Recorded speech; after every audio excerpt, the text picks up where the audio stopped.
Alhamdulillah banu ami Allah subhanahu wa ta'ala fo ami Allah barakada ami Allah walima do ala mi juma indi ama juma waro be ala bolo ko do ankal zegela ala mun kala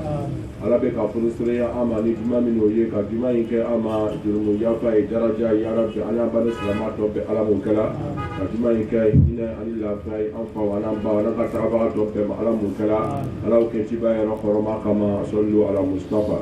الحمد لله رب العالمين يا أيها الذين آمنوا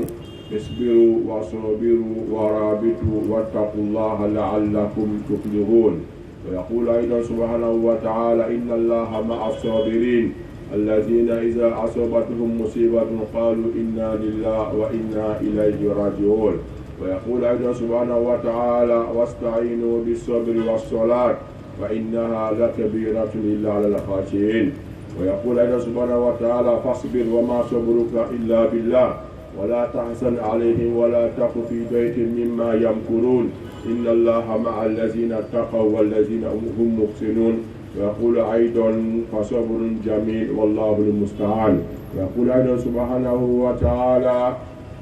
واصبر على ما يقولون واهجرهم هجرا جميلا صدق الله العظيم بدون ami ala subhanahu wa ta'ala fu ala min ni su ani tile abi ladilikan di ama ladilikan minnu ni akati ala n'an an sɛbɛ don a minɛli la an bɛ nafa sɔrɔ lahara ka o lahara ɲɛ an bɛ nafa sɔrɔ duniya an bɛ hinɛ sɔrɔ duniya an bɛ hinɛ sɔrɔ lahara o tuma an ka adamadenya a kɛcogoya a bɛ ɲɛ an bolo duniya a bɛ ɲɛ an bolo lahara sabu kuranna jigila ala kɛra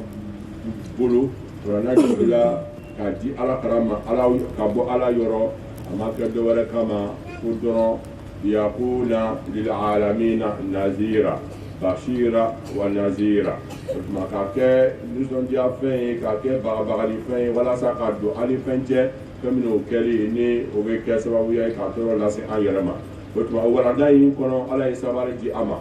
i bɛna ye n'o k'i ɲininka ko mun n'o bɛ yen fɛn jumɛn de bɛ yen min ka bon ka tɛmɛ fɛn bɛɛ kan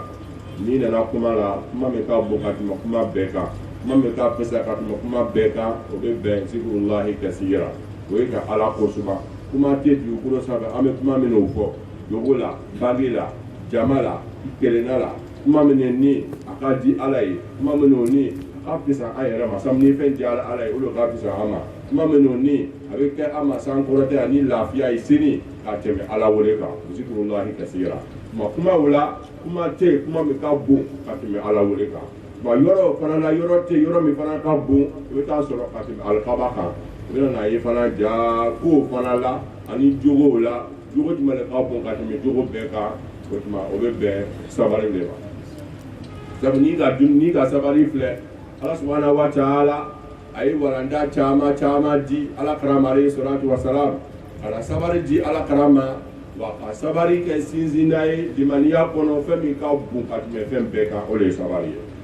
sabu sabari kɔ lafiya bɛ sɔrɔ yen de sabu n'i b'a ɲinina ko n'i bɛ hɛrɛ ɲinina o tuma ko hɛrɛ lakile o de ye sabari ye n'i bɛ nɔgɔya ɲinina nɔgɔya lakile o de ye sabari ye wa n'i bɛ sababu ɲuman fana ɲinina o fana lakile o de ye sabari ye sabu sabari kɔ de fɛn bɛɛ bɛ sɔrɔ o kama ala kɛra alayhi salatu wa salam ala ye ladilikanw di a ma a nana gɛlɛya wagati minnu na ni ala kɛra jarabila nana bonya o tuma ala b'a fɔ ala kɛra ye fasibir a fɔ i ka sabari o tuma sabari kɔ o de ye hɛrɛ ye adamaden bɛɛ ma n'i y'o walanda filɛ n'a nana nabila ayuba alayhi salam i bɛ taa sɔrɔ nabi ɲuman le o tuma a ye setigiya kɛ nabi ɲumanya kɔnɔ ka faamaya kɛ nabi ɲumanya kɔnɔ a ye sɔrɔtigiya kɛ nabi ɲumanya kɔnɔ ka garizigɛ caman sɔrɔ nabi ɲumanya kɔnɔ ala furuseyala a ma ni denw caman ye ni forow caman ye ni biganw caman ye ni nafolow caman ye ka tila ka nabi ɲumanya di a ma ayuba alayhi salam a ye san 80 kɛ nafolotigiya kɔnɔ faamaya kɔnɔ lafiya kɔnɔ kɛnɛya kɔnɔ o tuma ala nana jarabina la ayuba kan o tuma bana min ni a ye seyidina ayuba sɔrɔ a ye san 18 kɛ o bana kɔnɔ o bana in kɔnɔ a gɛlɛyala a nana daminɛ dɔɔni a tun bɛ ɲumanya kɛla mɔgɔ minnu ye degun commencera ka na se yɔrɔ dɔ la a kasa commencera ka dugumɔgɔw tɔɔrɔ bɛɛ commencera ka na ɲɔgɔn a la commencera ka na ban a la amuso minnu ni mɔgɔ kun ye hinɛ ka dumuni d'a ma dɔɔni dɔɔni ana daminɛ la a nana se yɔrɔ dɔ la mɔgɔ nana laban ka na ɲugu muso yɛrɛ la ko n'a gɛrɛla o la a kana taa olu contaminer muso yɛrɛ nana laban sa a bɛ baarakɛdenya de kɛ cogoya dɔ la a bɛ a kunsigi bɔ k'a feere ka wari sɔrɔ ka na dumuni di a cɛ ma n'o ye Ayuba alayhi salam san 18 nka a ma Ala wele dabila san 18 n'o tɛ a muso kɔ ma mais i tɛ Ala dari Ala b'i kɛnɛya wa a ko nabi ɲuman ye Ala ka ciden i tɛ Ala dari Ala b'i kɛnɛya wa de ko sɔrɔ yɔrɔ min na a gbɛlɛla a ko ale Ayuba bɛ maloya ale bɛ maloya k'a fɔ Ala kɛnɛya diya ko sabu n'ale miirila k'ale ka san 80 de kɛ san 80 hɛrɛ kɔnɔ ale ka san 80 kɛ hɛrɛ kɔnɔ o tuma Ala nana ale Ayuba ale ajarabini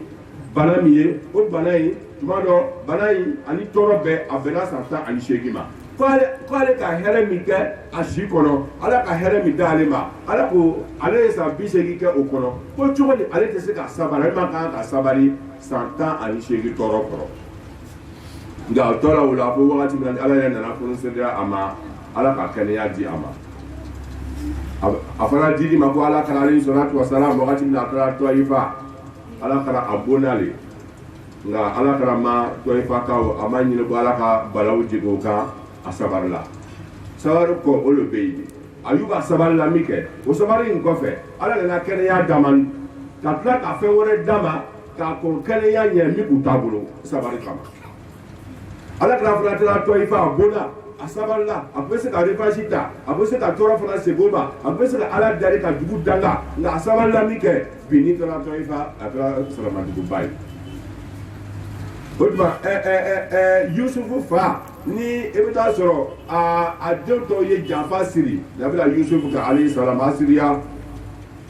i bɛ taa sɔrɔ Asiriya ani fadenya o bolo ma nka a ko de a denw ma a ko fasobulu jamil a b'a dɔn o nana fɛn min fɔ a ye nkalon de nabi ɲuman de Ala ye message d'ale ma k'a fɔ ko o ka fɛn min fɔ ko ka nabila Yusufu sɔrɔ fɔlɔ ko suruku ka dɔn suruku ma nabila Yusufu dɔn o ka janfa de sɛnɛla ka taa fili kɔnɔjugu kɔnɔ fadenya kama a b'a dɔn ko ka kuma min fɔ ye ca tɛ nka a ko de fasobulu jamil wallahul musta'an a ko sabari le ka ɲi a ko sabari le cɛ ka ɲi parce ni fɛn min cɛ ka ɲi o de ye mun ye o de ye hɛrɛ ye adamaden ma a ko sabari le cɛ ka ɲi a ko nka o sabari kɔnɔ Ala nana laban ka na mun kɛ ka na nabila Yusufu segin ale yɛrɛ ma ani a ka kabila ma ni hɛrɛ ani nɔgɔya caman wɛrɛ ye tuguni o tuma a bɛna fɔ i ye dɔrɔn an k'an jija an ka sabari an k'an jija an ka sabari n'i bɛ furu la cɛ bi an bɛɛ b'o fɔ n'i ma sabari i tɛ se ka muso mara dɛ bi muso n'i ma sabari i tɛ se ka furu kɛ dɛ bi kalanden n'i ma sabari i tɛ lɔnni sɔrɔ karamɔgɔ ni e yɛrɛ fana ma sabari kalanden kɔrɔ i tɛna se ka lɔnni d'a ma dɛ teri n'i ma sabari i teri kɔrɔ a ka tagama ɲɔgɔnya a bɛna gɛlɛya badenya kɔnɔ n'a ma sabari ɲɔgɔn kɔrɔ sinji cuguli a bɛna gɛlɛya sabu adamaden bɛɛ ni hakili wa Ala bɛ jarabina la adamaden kan o jarabina a bɛ kɛ sababuya ye ka kɔrɔta di a ma c'est pourquoi on dit la vie ne devient jamais facile, mais c'est nous, on devient plus fort pour affronter les difficultés de la vie. La vie continuera à être difficile. Tant qu'on vit, la difficulté est forcément existante dans notre vie. Mais c'est lorsqu'on devient plus fort, on arrive à affronter les difficultés de la vie. Donc la patience s'impose à tout croyant. La patience s'impose à tout croyant. C'est la patience qu'on aura l'ouverture, on aura le soutien de Dieu. Alors soyons davantage patients. Soyons davantage patients, surtout lors des épreuves, quoi qu'il en soit. Allah il nous voit quand il a dit à son messager,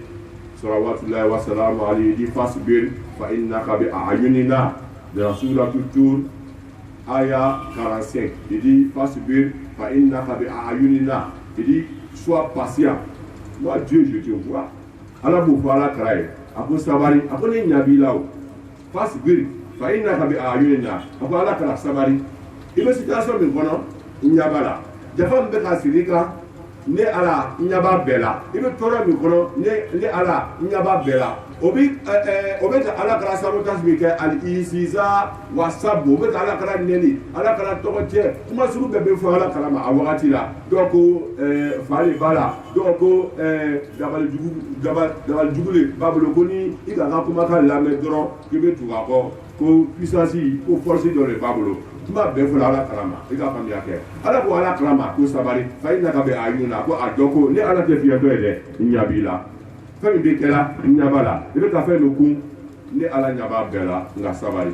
o sabari ɲa k'i la ala tilala ka segin a kan surati muzamil kɔnɔ a ko fasbir ala ma yaquluna wahjuruhum hajaran jamila a ko i ka sabari mɔgɔw ka fɔtaw kɔrɔ ala kara a ko i ka sabari dɛ a ko i ka sabari mɔgɔw ka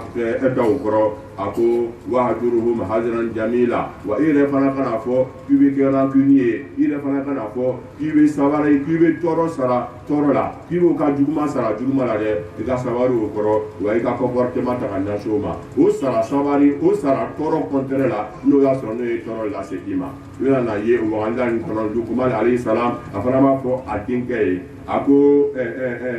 wasbir ala ma asabak wasbir ala ma asabak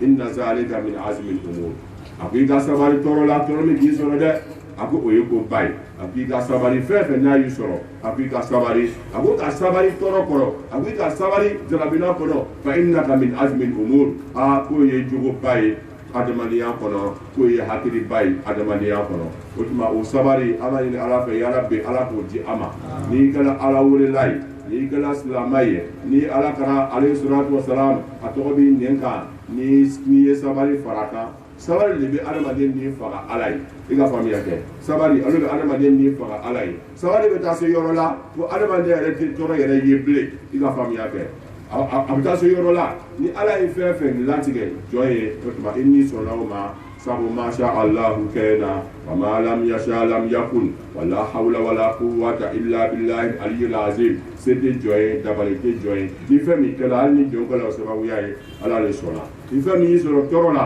walahi ala le sɔnna ni fɛn min kɔni kɛla kɔni kaban ala le sɔnna k'a kɛ sabu ala ko n'ale ko fɛn tɛ kɛ a tɛ kɛ n'a kɛla a kɛla mɔgɔ de kɛla sababuya ye a kɛla e yɛrɛ de kɛla o sababuya ye n'a kɔni kɛla a kɛla ni ala ka latigɛ le ala le sɔnna o tuma mumini fana ye cɛ ye mumini ye muso ye mumini ye adamaden ye diinɛ ye i bɛ taa sɔrɔ n'o y'a sɔrɔ a kɛra silamɛ ye mumini ye maa min ni ala ka bila yɔrɔ min na ale b'a to yen a ka bɔ yen fiyewu o fana bɛ diya a ni ye a fana bɛ sɔn o ma o de ye lafiya ye a ma n'i ka kuranna bɛɛ filɛ i bɛ taa sɔrɔ ala ko sabari ala ka sabari kuma fɔ yɔrɔ min na a bɛ taa bɛn siɲɛ 100 ani siɲɛ 2 ma kuranna kɔnɔ sabari kuma fɔ yɔrɔ min na kɛlɛma min kɔnɔ sabari a kisa ka ca a sara ka ca nka ala ka sabari le mot sobre ala ka employé kuranna kɔnɔ siɲɛ 100 ani siɲɛ 2 n'i ka gɛlɛya fana filɛ a si da gɛlɛya n'o ye sabari contraire ye gɛlɛya n'i fana y'o filɛ kuranna kɔnɔ ala ye o min fana employé o mot min employé kuranna kɔnɔ o fana bɛ taa bɛn fana siɲɛ 100 ani siɲɛ 2 ja gɛlɛya bɛɛ fila gɛlɛya kelen bɛɛ fila ye sabari dɔ ye gɛlɛya kelen bɛɛ a fila ye sabari le donc gɛlɛya bɛɛ ni a sabari gɛlɛya ye kɛ cogo o cogo tɔɔrɔ ye kɛ cogo o cogo jarabina ye kɛ cogo o cogo a bana cogo o cogo a fila ye sabari le ni a fila ma kɛ sabari a fila ma kɛ mun ye sabu ko tɔɔrɔ ye qualité fila ye tɔɔrɔ dɔ bɛ yen n'a k'i sɔrɔ fɛn dɔw bɛ yen jarabina dɔw bɛ yen tɔɔrɔ dɔ bɛ i ba la bɔcogo b'a la tɔɔrɔ dɔ bɛ yen i ba la bɔcogo b'a la a bɛ fɔ hila lil-khuruj tɔɔrɔ dɔ bɛ yen bɔcogo b'a la nka tɔɔrɔ dɔ bɛ yen e yɛrɛ b'a dɔn bɔcogo tɛ nin na tɔɔrɔ min ni fila t'a la o fila ye mun ye fɛn min ni fila t'a la o fila ye mun ye o fila kan ka kɛ mun ye a fɔra ye ko bana min b'i la bana nin sera yɔrɔ min na nin ye cancer le b'i la dɛ cancer sera yɔrɔ min na nin i bɛ taa sɔrɔ a sera yɔrɔ min na nin tu vas pas vivre dépasser 4 ans examen bɛɛ kɛra i taara faransi i taara chine i taara japon ka taa états-unis examen kɛra fan bɛɛ ko i tɛna se ka balo ka tɛmɛ 6 ans kan ka tɛmɛ 4 mois kan plutôt ni o fɔla ye ka ban ko fila ye ta la o tuma fila min b'a la o ne hakili la kɔnɔ ko ye sabari de i ka muɲu de sisan parce que fila t'a la donc adamaden tuma dɔ i bɛ situation dɔ kɔnɔ adamadenya kɔnɔ situation min ni e yɛrɛ c'est à dire que tellement e k'a ɲaɲini k'a bɔ a la k'a dɛsɛ e yɛrɛ taara laban ka taa sɔrɔ ka limaniya san k'a fɔ nin kɔni ala ye nin latigɛ ne kan tan mais n'i ma sabari o kɔrɔ o fila jumɛn de b'a la bon à chaque fois n'i ma sabari a kɔrɔ i bɛ i yɛrɛ de tɔɔrɔ ou bien kunnafɛn sugu dɔ bɛ yen n'a bɛ adamaden kɔ n'a fɔra ko cɛ e de y'a kunnafɛn an k'a kɛ k'a dɛsɛ bɔcogo tɛ nin na i b'a kɛ di Dada Ibrahim ka ala dari ala ka den d'ale ma ala sɔrɔ ale nana di ma ala yɛrɛ ma latigɛ ka den d'ale ma a ka den ko daga di ko mais ala ka den ma ka fara a yɛrɛ la est ce que sabari kɔfɛ o lafiya jumɛn de bɛ yen mais a ma sabari o sabari taya b'a kɛ toujours e de kɔni b'i yɛrɛ bila ala hamina ko la nka ni ala ma fɛn min latigɛ ka ban ni fila t'a la ni fila bɛ fɛn min na i bɛ fila ɲini a la o ye adamadenya ye nka ni situation min ni e yɛrɛ k'a dɔn n'i kɔni i ka faamuya kɛ i k'a fɔ muso bɛ ka furu kɛ ka se sanni 50 furu kɔnɔ sanni 50 furu kɔnɔ i b'a kɔnɔ ka den 10 sɔrɔ exemple la cɛ kɛra cogo kɔni i kɔni bɛ o minɛ ta dɛ muso ka furu kɛ san 50 i si sera san 50 san 50 ka na den 10 sɔrɔ o furu kɔnɔ i b'a kɔnɔ ou bien den 10 sɔrɔ cɛ kɔni kɛra cogo o furu kɔni i b'o minɛ ta de ni o furu tali sabari i b'a kɛ di san 50 i bɛ taa kɛ di donc ni sabari bɛriya n'o k'i sɔrɔ o wagati la dɔrɔn i bɛ décision dɔ ta o kɔ i bɛ nimisa parce que i m'a miiri ko fɛn situation dɔ bɛ yen ni ala y'a latigɛ jɔn kan ka ban ni a nana se niveau dɔ ma ka ban o tuma sababu wɛrɛ foyi t'a la fila wɛrɛ foyi t'a la o sabari o tuma bɛriya k'an sɔrɔ a fila ye mun ye a fila ye sabari ye basibiri wa ma saburuka illa billah ala ko ala kalama ko ni sabarila dɛsɛ tɛ dɛ ni ala kala e ci b'ale salatu wasalam n'a fɔra ko mɔgɔ ka duwawu bɛ jaabi mɔgɔ sango bɛ kɛ a fɔlɔfɔlɔ ye ala kala ale salatu wasalam o tuma ni fɛn k'i sɔrɔ o tuma dɛsɛ tɛ dɛ ni tɔɔrɔ k'i sɔrɔ ni ala tɛ dɛsɛ ka tɔɔrɔ wuli ka bɔ i kan dɛ o tuma n'a k'i sɔrɔ o tuma dɛsɛ tɛ nka i ka sabari ala kama ka sabari ala kama ka muɲu ala kama ni hakili la o de bɛ adamaden ni lafiya wali adamaden ni yɛrɛ nana se o ma ka ban walayi mɔgɔ nisɔndiyala o e nisɔn ka di mɔgɔ lafiyala o e lafiyala i ka faamuya kɛ mɔgɔ tɔɔrɔla o e kɔni t'a dɔn fɛn min ye tɔɔrɔ ye sabula ala ka fɛn fɛn k'i ye don min na i sɔrɔ o ma don min na n'i ka tɔɔrɔ sɔrɔ i b'a fɔ alihamudulila don min na n'i ka hɛrɛ sɔrɔ i b'a fɔ alihamudulila lɔbila ni accident k'i sɔrɔ moto k'i tan i bɔra ka bɛn i se blessé la ni wulila i bɛ kule kɛ ni dimi kɔni bɛ yen i bɛ kule dɔɔni kɛ mais ni dimi tɛmɛna i b'a fɔ alhamdulillah ni ka affaire min tiɲɛna n'o ma ɲa i b'a fɔ alhamdulillah i ka affaire min ɲɛna i b'a fɔ alhamdulillah adamaden ni bɛ taa se yɔrɔ la walayi ala ka latigɛ bɛɛ bɛ kun ni la wa a bɛ fɔ olu de ma ko aligaya i ka faamuya kɛ i jigi ye ala ye fa warta amaraka ilallah e k'i ka ko bɛɛ kalifa ala ma ni adamaden n'i sera o ma tu es délivré tu es détaché et a bɛ fɔ o wagati de ma ko adamaden ni donna lafiya so kɔnɔ nafsu sakina ani nafsu tɔma ni naso kɔnɔ nka n'i ma se tuma dɔ cɛsiri kun ye an ka se cɛsiri kun ye ka cɛsiri kɛ ka sabari cɛsiri kun ye ka cɛsiri kɛ ka muɲu nka n'i ka mɛn ko sabari i bɛ sabari tɔɔrɔ de kan o ni fɛn dɔ kɛlɛ i la i bɛ sabari ala kama i bɛ se ka fɛn dɔ juru sara dɛ mais i b'a to yen ala kama ala kala a bɛ se ka tɔ i fa danga o a bɛ se ka fɔ juru la tɔ i fa halaki o nka a ko ayi ala n b'a dɔn i yɛrɛ dimina dɛ mais ala yafa o ma o b'a faamuya le o ala a ko komi mɔgɔ jugu o de dɛ ala o b'a faamuya le n'o ka faamuya walayi o tɛna ne bɔ a sabarila ala kama tɔɔrɔ kɔnɔ nka a ko kɛra don ye a ko kɛra hɛrɛ ye o kosɔn sabulu kadiri ko an ka tagasira in na ala ka mɔgɔ ɲumanw ko sufi bilal o ko an ma olu ka tagasira in na a ko a taga n'a ye jarabina le a taga n'a ye tɔɔrɔ le ni tɔɔrɔ min k'i sɔrɔ don min na o tuma nka i b'a ci ala ma nka n'i ma sabari kala tuma dɔ i bɛ décision dɔ ta i bɛ laban i bɛ nimisa o tuma sabari o kɔ o ye hɛrɛ le o tuma nɔgɔya la clé n'o k'i ɲininka a fɔ mun a fɔ sabari nɔgɔya la clé a fɔ sabali le ala ka dɛmɛ lakire a fɔ sabali le ala fɛ ala le wele ko ala ni ka zikuru kɛ ka ala wele ko ala bɛna nɔgɔya k'i ye o ko zikuru yɛrɛ bɛ kɛ ni sabali le i bɛ kun de i bɛ muɲu le ka sunɔgɔ to yen ka lafiya to yen k'i wuli k'i sigi i sen bɛ kumu i sen bɛ sɛgɛ i bɛ kɔlɔsi ta i b'a sama i b'a sama i b'a sama bi i tɛ fɛn ye i b'a sama sini i tɛ fɛn ye i b'a sama un mois i tɛ fɛn ye un an tuma dɔ i tɛ fɛn ye 2 ans tuma dɔ i tɛ fɛn ye ko sabali de b'a kɛ au bout de 3 ans 4 ans 5 ans ou bien 7 ans ou bien 10 ans i bɛ fɛn ye o tɛ a sabali de fana b'a kɛ hali tuma dɔ i yɛrɛ tɛ fɛn ye sa nka i dala la k'i bɛ ka ala min wele ala min ko ala karama fasibiri ni hukimi rabbika fa innaka bi a'yunina suratu tuuru kɔnɔ a ko ala karama a ko i ka sabali ne ala ka kitina ko kɔrɔ a lɔ ko ne ala ɲa b'i la a ko ala karama o bɛ adamaden dusu fariya le a lɔ i ka sabali ne ala ka i bɛ taa sɔrɔ latigɛ fɛn fɛn ne ala ka kitina fɛn fɛn k'i sɔrɔ sabara kɔrɔ a lɔ ko ne ala ɲa b'i la dɛ n tɛ fiyɛntɔ ye madama n'i k'o faamuya n'i bɛ situation gɛlɛma fɛn fɛn kɔrɔ n'i bɛ ka ala da ni ala m'i bɔ a kɔrɔ ala ɲa b'i la wa ala min fana ɲa b'i la n'i donna ko ala ye a se b'a ye k'i bɔ a la n'a m'i bɔ a la i bɛ sabali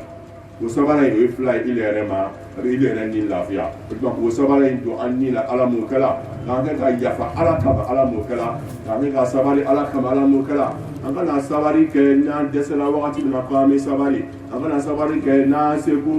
seko bɛɛ banna wagati min na k'an bɛ sabali a bɛ kɛ ka mɔgɔ ɲaɲini ka ɲaɲini ka ɲaɲini ka ɲaɲini ka ɲaɲini n'a bɛɛ kan i n'a dɛsɛ sa cɛ an b'a kɛ de ni kɔni ta ye dakan de mun na a daminɛ na i m'a fɔ dakan de ka sabali k'a to yen k'a to yen a n'a dakan i ka sinamusoden ɲaɲini k'o don daga la k'o don tɔri la k'o don basa la k'o don sarandɛrɛ la k'o don ɲɛmɛrɛ kɔnɔ k'o don fɛn bɛɛ kɔnɔ ala tila k'a sama ka bɔ a kɔnɔ ka taa hɛrɛ d'a ma a ye hɛrɛ min lase sabu ale de ye ala ale ye tɔgɔ ko alikadir ale de ye ala ye ale de a ko an b'a kɛ di ne kɔni t'a kɔni vraiment munna a daminɛ na i ma to yen o tɛ sabali ye dɛ i dɛsɛla le i y'a faamuya o bɛ ka mɔgɔ sama faamaso la ko dɔ kɛra a cɛ i bɛ se ka yafa ala kama silamɛya ye silamɛya ye limaniya jɔn bɛ sabali k'a sama faamaso la k'a traîner k'a ni nana dɛsɛ sisan an b'a fɛ kama on a tout fait o a fɔra k'an ye sabali o tɛ sabali ye dɛ o tɛ sabali ye ala fana k'a se to ala kɛra ale ye salatu wa salam ala fana sabali la o le ye filakisɛ adamaden ni ma o tuma an ka sabali ɲɔgɔn kɔrɔ an ka ɲɔgɔn bila sira ɲuman kan an ka sabali ala ka jarabinaw kɔrɔ tɔɔrɔ tɛ ban i n'a fɔ n k'a fɔ cogo min na la vie ne deviendra jamais facile la vie ne cessera d'être difficile mais c'est nous en devenant plus forts on arrive à affronter les difficultés de la vie. Les difficultés ne vont jamais disparaître dans la vie. Impossible. Et au fur et à mesure que normalement, logiquement, au fur et à mesure que nous montons en grâce, nous montons en bien, nous montons à degré même auprès de Dieu, même dans le monde, au fur et à mesure que les affaires grandissent, les épreuves grandissent. Ça c'est clair. Au moment où tu es seul, tu es célibataire, tu n'as pas de femme, tu as telle charge.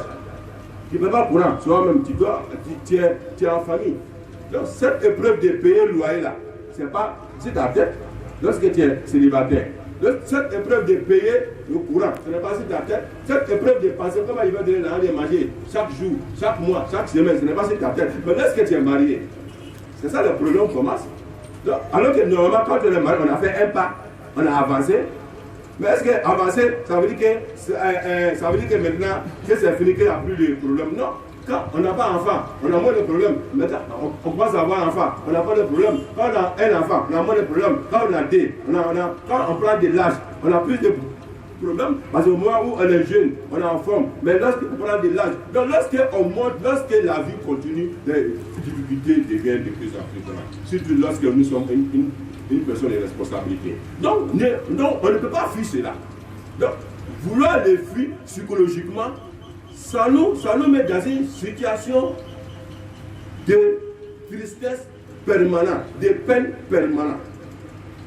Mais affronter et accepter cela dignement, dans la joie et remettant cela à Dieu, en disant que Dieu a dit à son messager, sois patient sur tout ce qui t'arrive, quand moi Dieu je te vois. Autrement, ni qu'au famille, et bien dans la yé, Adam a dit, t'auras pas. manine kabla go kukune be tesri ga buke toram be ba la fia ina ko be ke top atina ke mo ko fuye ati nege atina ke tramom ko fuye ati nege atina ke mo mi ko fuye ati nege atina ke diga famia ke suma mi ko fuye ka be ni deme amna ko be na ba ati nege atina ke alla ka go ge ika fe soro abeta jarabi na wala kire tukunu go di mari wati na li fenti bolo mo ko nyabi la ah mene pasara ka do mobile ko wala ka tum de quartier la mo ko nyabi la de ele ko mo ko ni fle to di o asoro mo ko be se na o ebe mobile ko ka tum de ko nya fe o be ni fle ke no ki fle ke do be fle ni na dugu ye ke sa bu dugu ma ni ma le be adama de o chema ke ni do to fle ni na dugu ye do ala fla ka dugu ya ke ja fle la o do fla ka dugu ya fo be ta toro le la se ma ke do ka toro e fla che ke ko ki to ko che do be ko ki da me che da do ala be ta le fo eta dugu ma bara le ke kama do ya adama de ayo donc mais ni le qui veut vraiment on même pas tout le monde est contre moi partout ils sont jaloux de moi ils vont jaloux de toi. C'est normal qu'ils soient jaloux de toi. Mais toi ne fais pas avec ça. Toi, il faut avancer. Toi, ne pense pas à ça. Toi, dis-toi que Dieu m'a rendu meilleur que certains. Je dois toujours continuer à rendre grâce. Et libère-toi du jugement des uns et des autres. En ce moment, tu vas commencer à vivre ta vie. Mais lorsque le tort qu'on te fait, ça t'attriste, tu finis par perdre la joie de vivre. Et le bonheur que Dieu t'a donné pour être épanoui par finir, ce bonheur devient maintenant pour toi un problème. Jusqu'à ce que parfois tu t'assois franchement entre toi et Dieu et tu te dis, si elle savait, je n'allais pas travailler à ce point. Comme on dit, comme souvent il y a des personnes qui disent aujourd'hui, si elle savait, je n'allais pas faire ceci, si elle savait, je n'allais pas faire cela. Non, parce que lui, parce qu'il peut être épargné de la jalousie des gens ou des uns et des autres. Alors, il y a un testri, il y a un dida, il y a un hakri nimatigo, il y a un sabar bagaille. Torotina pas, on a toro de affronter. On dit on devient de plus fort, de plus en plus fort. Et la spiritualité est là pour nous accompagner dans ça. C'est pourquoi quelqu'un qui s'est détaché de la spiritualité, tu te crées des problèmes. Parce que le côté spirituel, le côté âme de notre être, c'est ça qui nous permet de supporter l'insupportable. Mais est-ce qu'on est pauvre spirituellement? On est très vulnérable devant les difficultés et les épreuves. Et c'est ça qui pousse certains de nos frères musulmans à aller se confier à autre chose. Parce qu'ils ne sont pas capables de faire face dignement à une épreuve. En pensant ils cherchent des échappatoires à des épreuves que parfois il n'y a point d'échappatoire. L'échappatoire, la seule échappatoire, c'est accepter la volonté de Dieu. Accepter ta destinée, c'est réaliser selon le plan de Dieu et affronter les difficultés et avancer. Lorsque tu as été atteint, tu dis, oh Dieu, soigne-moi, aide-moi à m'en sortir. Lorsque Dieu t'a aidé, lorsque Dieu t'a protégé d'un mal, il faut dire Alhamdoulilah. Et la vie continue, Les hommes ont été atteints des hommes qui étaient plus proches de Dieu que toi. Donc soyons des gens positifs dans la tête. Ce que j'ai dit tout le temps, soyons positifs dans la tête. Vivons notre vie, notre cœur doit se libérer de tout, hormis la volonté de Dieu, que la volonté de Dieu soit faite. Alors, acceptons cette volonté de Dieu dignement, avec joie et avec allégresse. En ce moment, nous allons commencer à vivre. Et les gens vont s'étonner, les gens qui sont plus riches que nous vont s'étonner de notre joie, de notre bonheur de vivre. Pourtant, on n'a pas ce qu'ils ont parce qu'ils n'ont pas compris le secret de la vie. Le secret de la vie, ce n'est pas les matériels, ce n'est pas amasser la fortune. Le secret de la vie, c'est arriver à s'ouvrir vers soi et son Seigneur et arriver à apaiser son âme. Alors nous donnons cette compréhension.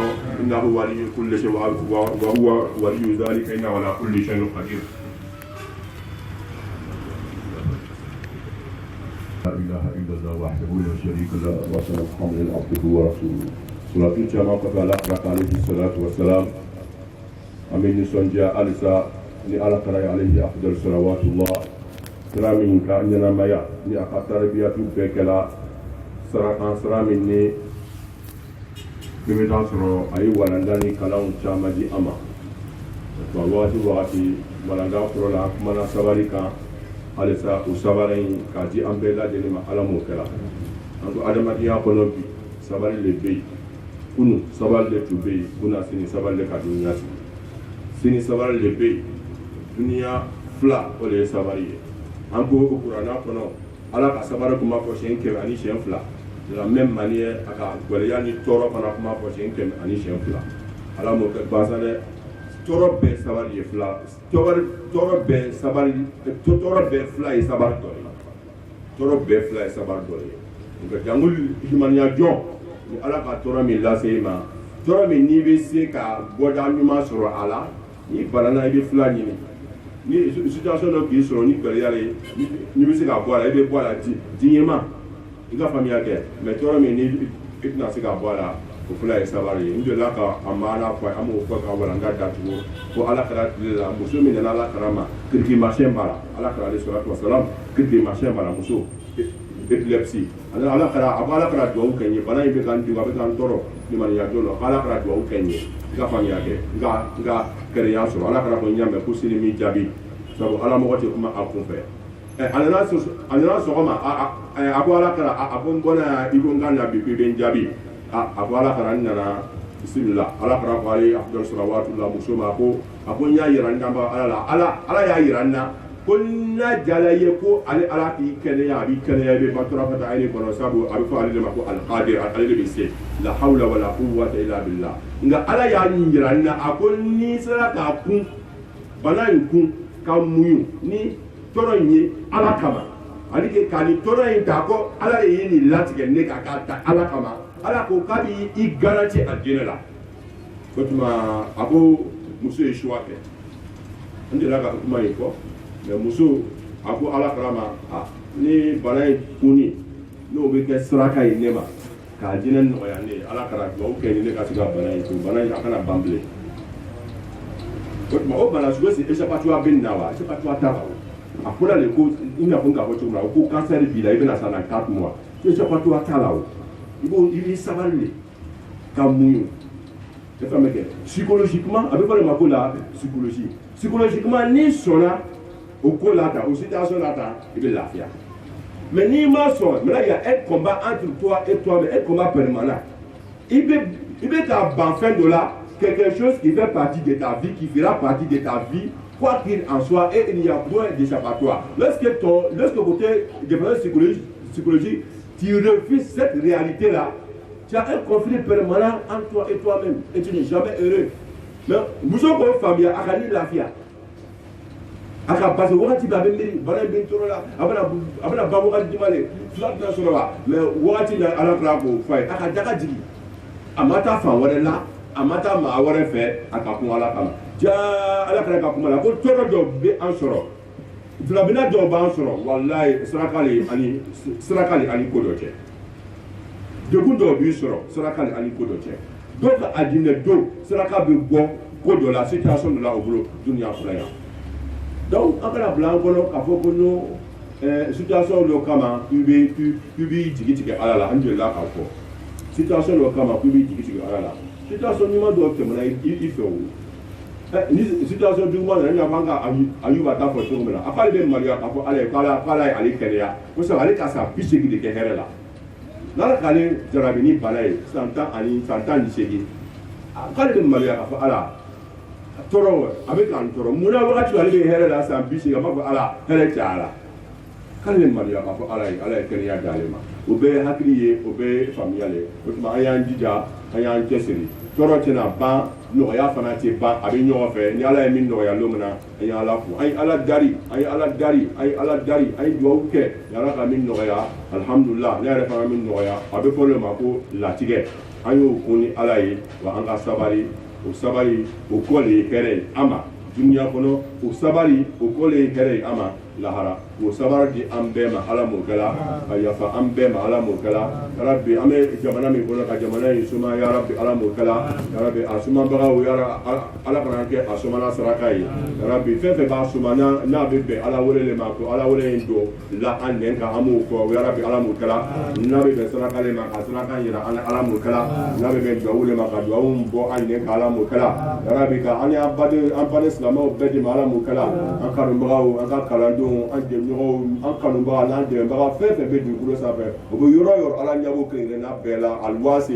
yarabi ala k'o bɛɛ dɛmɛ yarabi ala k'o bɛɛ dɛmɛ yarabi ala k'o bɛɛ dɛmɛ yarabi ala k'o bɛɛ dɛmɛ ala ka yafa an n'o bɛɛ ma ala ka yafa an n'o bɛɛ ma ala ka yafa an n'o bɛɛ ma a ye yafa ɲɔgɔn ma a ye sabali ɲɔgɔn kɔrɔ n'o y'a sɔrɔ ni tɔɔrɔ bɛ dɔ cɛ ni dimi bɛ dɔ cɛ ni kɛlɛ bɛ dɔ cɛ ala kama a y'a ban a balayala cogo o cogo a ye yafa ala kama a ye sabali ala kama duniya wagati de ko bɛɛ bɛ ban wa ilalahi turja'ul umur o sabari di an bɛɛ ma